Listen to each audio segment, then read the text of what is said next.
మీ శ్రేయస్సు కోసం చేసే పూజలు, హోమాలు, యజ్ఞాలు ఇప్పుడు ఒక్క క్లిక్ దూరంలో వేదమందిర్.com. ఓం గం గణపతియే నమః. స్వర్ణలక్ష్మి నమస్తే అస్తు. పరబ్రహ్మ స్వరూపిణి రాజ్యం దేహి ధనం దేహి సర్వకామాంచ దేహి మే.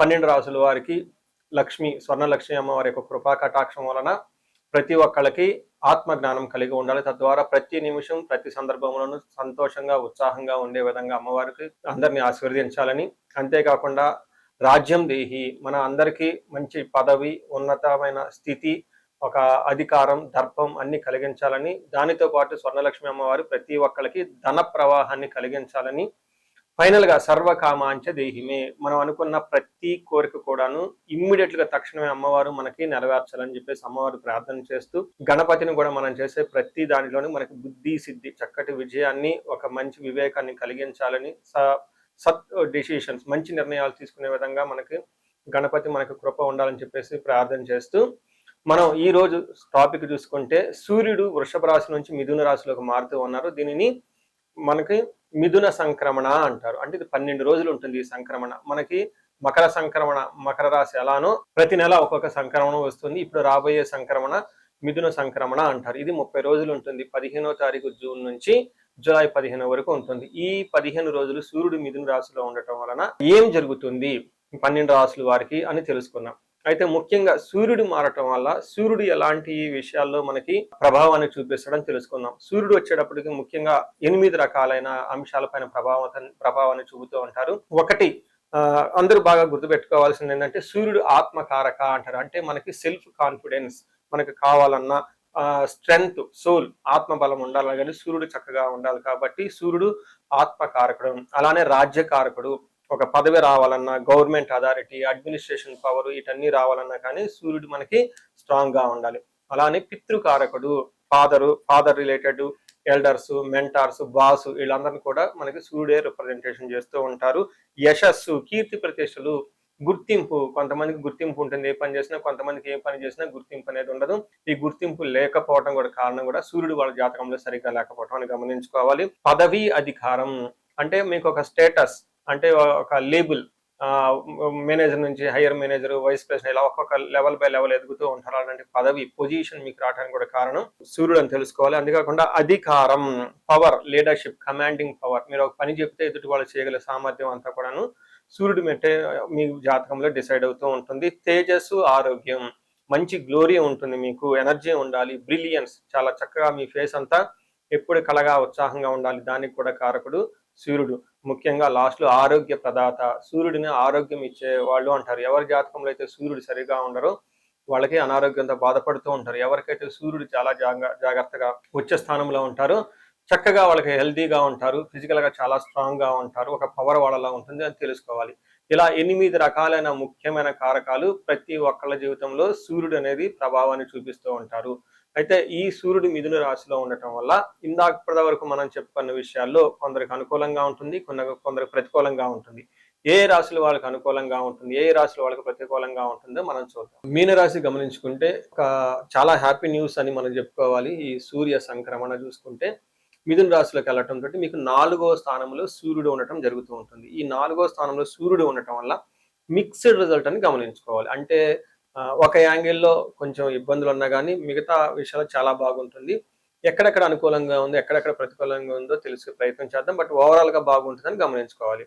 ఇందులో మనకి సంస్కృతంలో మహర్షులు ఏం చెప్తారంటే అంతఃక్లేశ గృహఛిద్రం సౌఖ్యం హాని మభోజనం ప్రయాణే విఘ్నమాప్నోతి చతుర్దశే రవి సంయుతే అని చెప్తారు. అంటే 4వ స్థానంలో ఉండటం వల్ల అంతఃక్లేశ అంటే మానసికంగా కొంచెం విచారకరంగా ఉండే అవకాశం ఎక్కువగా ఉంటుంది. రెండోది గృహఛిద్రం, ఇంటికి సంబంధించిన వ్యవహారంలో సరైన సుఖం లేకుండా ఇబ్బంది పడిపోతూ ఉంటారు. తల్లికి అనారోగ్యంగా ఉండటం, ఇంటికి సంబంధించిన వ్యవహారాలలో ఏసీ కానివ్వండి, కార్లు కానివ్వండి, బంగ్లాలు కానివ్వండి, లగ్జరీగా కంఫర్టబుల్ గా ఉండే విషయాల్లో మీకు అనుకోకుండా ఇబ్బందులు వచ్చే అవకాశం ఎక్కువ ఉంటుందని గమనించాలి. వీటితోనే కాకుండా సౌఖ్యం హాని మభోజనం, టయానికి భోజనం చేయకుండా ఇబ్బంది పడుతూ ఉంటారని గమనించుకోవాలి. అయితే ప్రయాణాలు చేస్తే ప్రయాణాల్లో ఆటంకాలు ఉంటాయి, సరైన రిజల్ట్ అయితే ఉండదు. ఏ ఉద్దేశంతో అయితే మీరు ప్రయాణాలు చేస్తూ ఉంటారో ఆ యొక్క ప్రయాణాలు ఆ ఉద్దేశం నెరవేరకపోదు. రెండోది ఆటంకాలు కలిగే అవకాశం ఎక్కువగా ఉంటుంది. నెక్స్ట్ ఇంటికి సంబంధించిన వ్యవహారాలలో కూడా చాలా జాగ్రత్తగా ఉండటం ఎంతైనా అవసరం. కార్లు నడిపేటప్పుడు, డ్రైవింగ్ చేసేటప్పుడు, దూర ప్రయాణాలు చేసేటప్పుడు జాగ్రత్తగా ఉండాలి. ఇదంతా మనం నెగిటివ్ సైడ్లో. అయితే పాజిటివ్ సైడ్లో చూసుకుంటే సూర్యుడు 10వ స్థానంలో చూడటంతో వృత్తిరీత్యా or promotion, status, power, authority విషయాల్లో చాలా ఎంకరేజ్మెంట్గా ఉంటుంది. వీటిల్లో గుడ్ అచీవ్మెంట్స్, అనుకున్న పనులన్నింటిలో కూడా చక్కగా సాధించుకుంటారని చెప్పుకోవచ్చు. డిజైర్ ప్రమోషన్, జాబులో అనుకున్న విధంగా ప్రమోషన్స్ వచ్చే అవకాశం ఎక్కువగా ఉంటుంది. అనుకున్న పొజిషన్లు అయితే ఖచ్చితంగా ఉంటుంది. ఎన్ఆర్ఐలు అయితే ఎవరైతే ఉంటారో ఇంటికి సంబంధించిన వ్యవహారాలలో, లేదంటే వాళ్ళు అక్కడ ఉంటారు కాబట్టి వాళ్ళ నేటివ్ ప్లేస్లో అనుకూలంతగా ప్రతికూలంగా ఉండే అవకాశం ఎక్కువగా ఉంటుంది. వాళ్ళు వృత్తిరీత్యా అక్కడ ఉంటారు కాబట్టి వాళ్ళు చేసే జాబుల్లో చాలా అనుకూలంగా ఉంటుంది. ఎవరైతే ఈ H1B వీసాలకు కానివ్వండి, లేదంటే గ్రీన్ కార్డుకి సంబంధించి లాంగ్ టర్మ్ సెటిల్మెంట్ చేసుకోవాలని ఎవరైతే అనుకుంటారో వాళ్ళకైతే అనుకూలంగా ఉంటుంది. సో చూసారు కదండి, మీరు ఏ ప్రకారంగా చూసుకున్నా కానీ ఈ రాశి వాళ్ళకి ఇంటికి సంబంధించిన వ్యవహారాలలో, అంతర్గత వ్యవహారాలలో కొంచెం ఆటంకాలు, చిరాకులు, పరాకులు ఉన్నా కానీ ప్రొఫెషనల్ మ్యాటర్స్లో చాలా చక్కగా చూసుకొని వెళ్ళిపోతారని మీరు గమనించుకోవచ్చు. ఈ రాశి వాళ్ళు మీనరాశి వాళ్ళు ఏలినాటి ప్రభావంతో చాలా ఎక్కువగా ఇబ్బంది పడుతున్నారు కాబట్టి ఇండివిజువల్గా మీరు ఒకసారి జాతకం చూపించుకోవటం చాలా ముఖ్యం అని చెప్పేసి నేను భావిస్తున్నాను. మనం పరిహారాలు చూసుకుంటే సూర్యుడికి కొన్ని పరిహారాలు మీరు చేసుకునే పరిహారాలు కొన్ని ఉంటాయి. కొన్ని వచ్చేటప్పటికి బ్రాహ్మణ పండితులతో చేయించుకోవటం చాలా ముఖ్యం.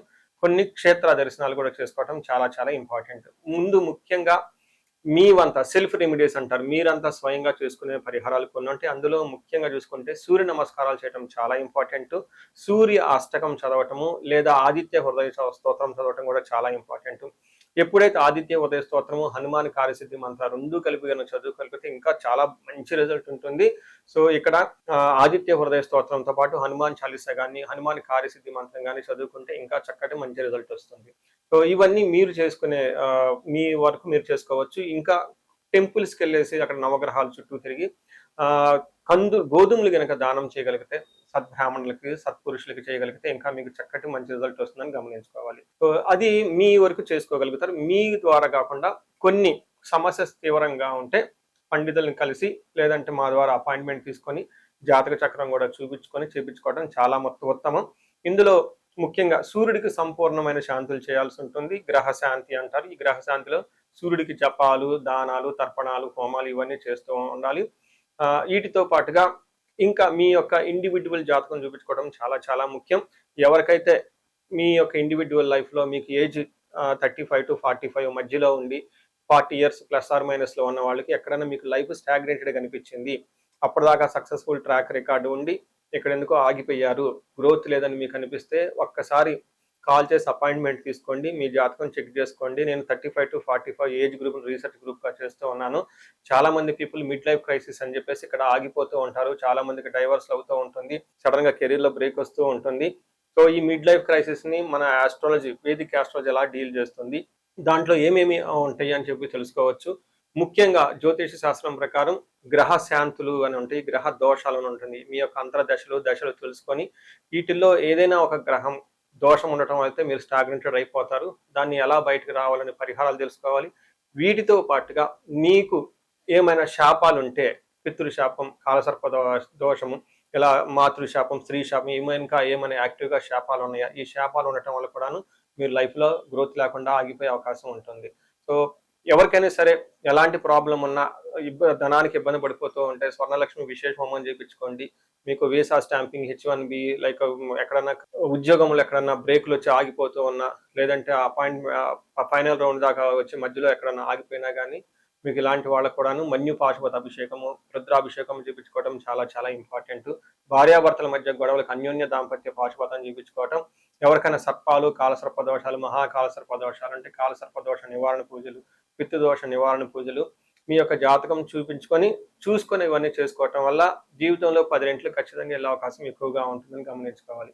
మీ అందరికీ అష్టైశ్వర్యాలు కలగాలని, భోగభాగ్యాలు కలగాలని చెప్పేసి కోరుకుంటున్నాను. నమస్తే.